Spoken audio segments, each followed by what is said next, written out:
Concurrent Timelines is pretty much the most confusing card that they released in the Shurima expansion. Not just because of its effect, but also because the way it works with some cards is not that intuitive, in my opinion. It's not that self-explanatory. So I wanted to bring you this video to show what sort of deck you should build around Concurrent Timelines, because you really need to build a deck around this card and not the other way around. You can't put Concurrent Timelines in a type of deck, for instance. Basically, I'm going to show you a couple of cards that work really well with this. I'm going to show you a couple of decks that I built. I don't know why I built a deck with Concurrent Timelines. It must have been for a fucking quest or something. But this is a meme card that belongs in a meme deck. However, it's really, really fun, in my opinion, to not just play this type of deck, but theorycraft around it. So with that being said, Concurrent Timelines is a type of card that it actually brings more to the game than if they just, release the new champion and the type and an arch type of cards. This is so fucking good. It's like they just released, I don't know, 30 new cards or something. The best type of cards that work with Concurrent Timelines are what I call battle cry effect cards. So what a battle cry effect is keywords such as play for units, because this only works with units, and summon, like that. You can search for these like that. A couple of classic examples that I would use, especially if you're a new player. Freljord, the country of yetis and snow, and for some reason archers. This is a card that you get from the very beginning of the game. It has a play effect, which means that you play this card and you summon this sort of like skill that the opponent can react to. Strictly better than just play effects is a summon effect. So a summon effect, I know this doesn't say summon, this should really say summon, but summon effects are strictly better than play effects because you see there's no skill card here behind it. Summon effects go off instantly. Well, anyways, these are the two type of cards that you want to put into a Concurrent Timelines deck. This card, I don't know why this is not summon, it's just play. Look at this. So this one is a play effect because it has that little weird globe icon, and this one just doesn't, it just says play. But yeah, that's probably a reason. These are some classic cards that you can put into a Concurrent Timelines deck. This is, I really don't like this, not even a Concurrent Timelines deck, to be honest. And the reason, guys, why you want a Battle Cry effect unit, or Battle Cry effect units in a Concurrent Timelines deck, is that you want to keep your cake and eat it too. So Battle Cry effect minions have worse stats for the mana cost. This archer guy could have been a 2 mana 3/2 or a 2/3 even, but he had to pick up a fucking magical ice bow that frostbites enemies, so now he only has 3 attack and 1 health. Even better example, I know my game is glitching out, which is great in a video. It does this so fucking many times. The Avarsome Marksman could have been a 3/3 or a 4/3 or a 3/4, but because of his not so amazing skill effect, he's only a 3/1. Well, by playing Concurrent Timelines, you can have the skill effect and then still turn this guy into a 3/3. Most of the times. This is one of the drawbacks of a deck like this. It's RNG. RNG just messes with you so much. But guys, even in a deck where you haven't really built around Concurrent Timelines, it can be really useful as a reactionary tool to pick the stats that your unit has. For instance, I just had a game, I was testing some stuff out, and boy, let me tell you, there are some interesting things that I found for you guys. If you are playing a game, your opponent summons a 2 mana, I don't know, 2/2. you might have the opportunity to turn your, I don't know, 3-2 or 3-1 card into a 2-3. So now you can react properly to the enemy's 2-2. Or if the enemy summons a 3-3, you can turn your 2-3 into a 3-2, and you can react to it better. Obviously, in a deck like that, RNGesus fucks with you because there is a chance that you actually morph into some... That's the word I'm going to use, morph. There's a chance that you morph into a card that has worse stats than you. Because the problem is, the card that you morph into, it doesn't get its play effect or its summon effect. It doesn't really make sense to me, because you still, you know, kind of like summoning another card, but morphing into another card doesn't trigger the summon effect, unfortunately. Obviously doesn't trigger the play effects. But going back to my main point is, if you build a deck around these Battlecry effects and Battlecry minions that have really shit stats, even if RNGesus messes with you, it really can't get worse than a 3-mana 3-1. Like, not that often, right? Couple of amazing cards. I'm really sorry about this Avaros and Marksman. I really don't want to restart the video. Couple of amazing cards that you can put in a deck like this. This is the best example. What you are looking for, as I said in the search, type in, you know, play or summon. But what you are looking for is cards that are prismatic. No, I'm kidding. I don't know why I have a prismatic. Look, just by the mere fact that I only have one piece of this card, you can tell how much I use this fucking card. But what you are looking for is not prismatic cards, but rather cards that have really bad stats for the mana cost they are in. Because that generally means that they have an amazing summon effect, or something about them, you know, that's really good. And They Who Endure is the classic example. I had a game where They Who Endure, let me show you the possible opportunities of what this card can turn into. They Who Endure, I played him, he turned into an Empyrean. And the way it works is, as I said, these 1+1 summon effects are still summon effects. So the card that you morph into actually gets the 1+1 effect. I accidentally found it. I didn't want to put in the first deck I made was a Shurima Concurrent. Don't even ask. It was a Shurima Concurrent Timelines deck with Kahiri the Student, and that is a card that gets you know, a self buff if something happens, and the unit that you morph into actually gets the buff of the summon effect. So my They Who Endure turned into an Empyrean that was an 11-10 elusive. Fuck me, that was really fun. Not only that, but I accidentally discovered, I was like, there's no way this shit works. There's no fucking way this works. But things like this owl, I know it's not an owl. Don't look at the second word. This is a fucking Freljord, snowy mountains, shit like the 2-mana card has an owl. Come on, this is an owl. Stuff like this owl, and also Avaros and Halfguard actually works with this deck, because the unit that you morph into gets the +1/+1 effect. It's so fucking funny to me. God. Let me show you a couple of decks. So annoying.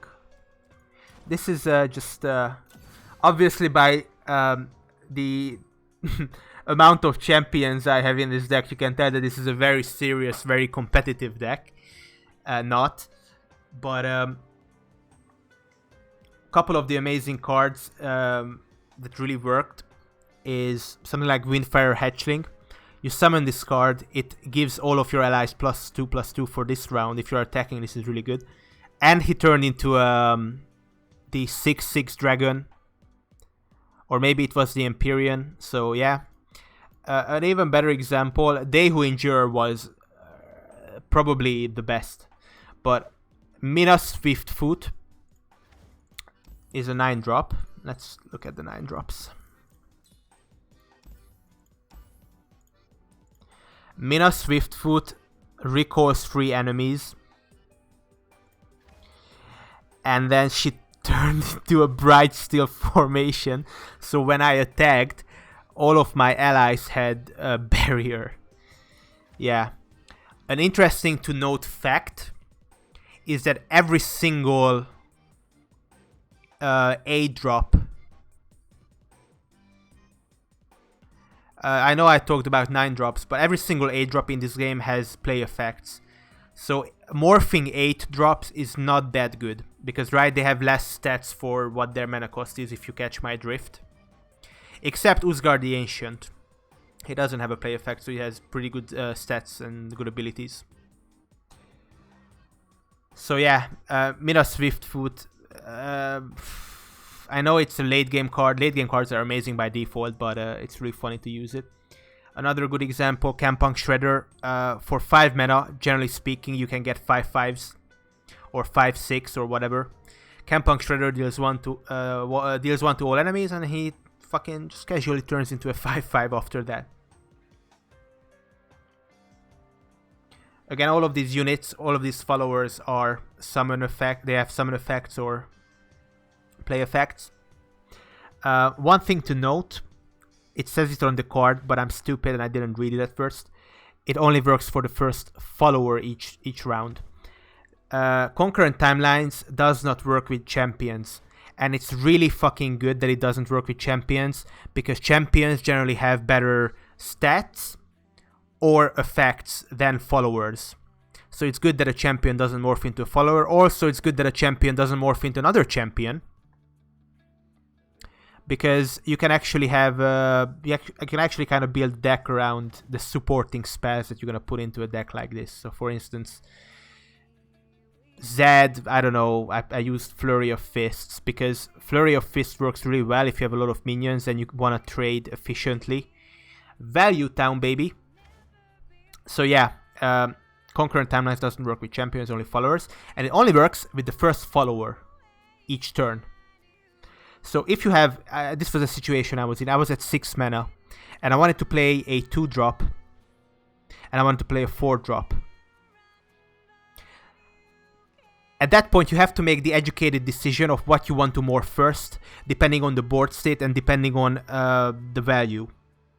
So for instance, Fey Guide already has pretty alright stats for 4-drop, but I don't know, so does Eager Apprentice, and at 2 mana it's just like, you don't get that much stats. So you most likely want to morph the more expensive card first. You most likely want to play the most expensive card first, right? Because you only get the Concurrent Timelines effect once.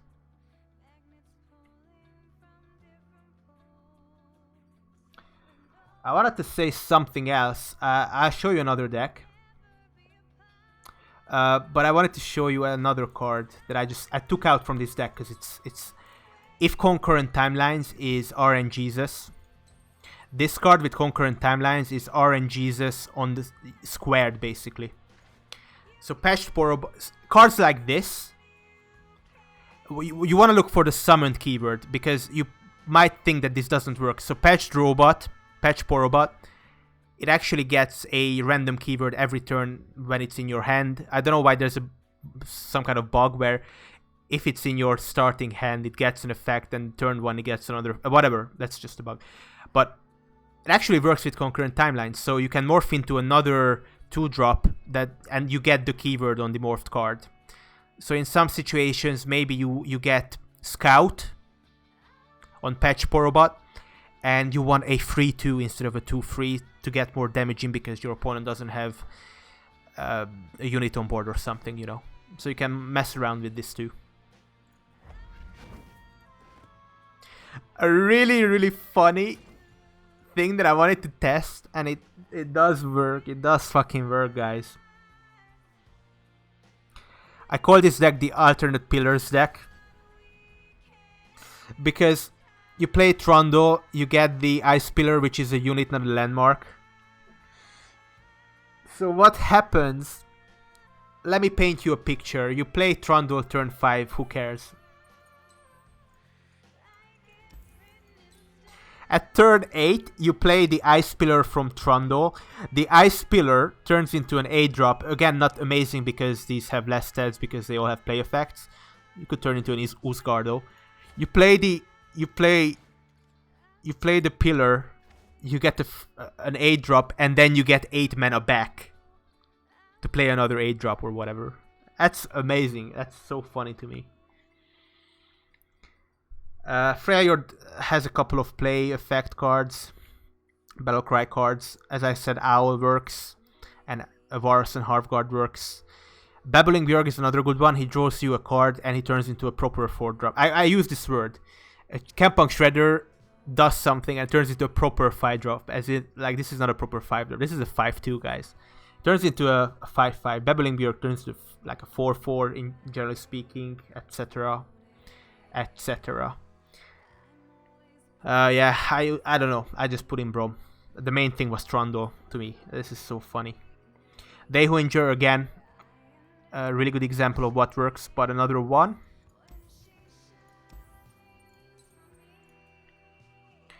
Even Ice Yeti. You know, Ice Yeti is only a 5-5 for 7.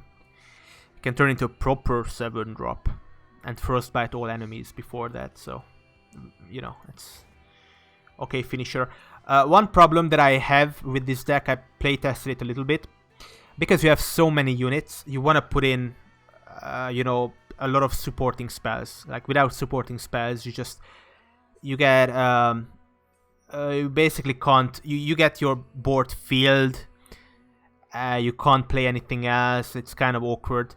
Even with supporting cards, the main problem that I have is that I can't finish a game. Like, these are really amazing tempo finisher cards, but I probably need something like more overwhelm units or something. Because the opponent summons their shitty 1-drops. I can't finish the game because they keep blocking, etc, etc. And also the main problem with concurrent timelines is when you draw more than one.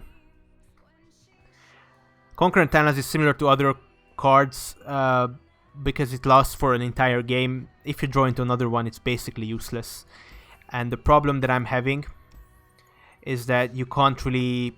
I wanted to put in this card, for instance, because it works with spells, but again, you play this card, it morphs into something else. You lost the effect. Like, fuck, man. And you don't even have that many spells to begin with. One card that I will probably have to put in, unfortunately, is this card. I really like this card because it's really versatile. You can discard a card that you don't fucking need. The problem is this card has amazing stats for free drop. This is a 4-3. You know, you don't want to morph this guy. You want to morph into this guy, not morph from this guy. So yeah, but the reason why, again, if you draw multiple copies of concurrent timelines, you can discard it and then actually have a usable card in your hand. So yeah, some discard draw might be needed here. So yeah, really fun decks. I really enjoy playing with these. Absolutely a meme deck. But yeah, I hope you enjoyed the video, and I shall see you on the Runeterra battlefield. Bye bye.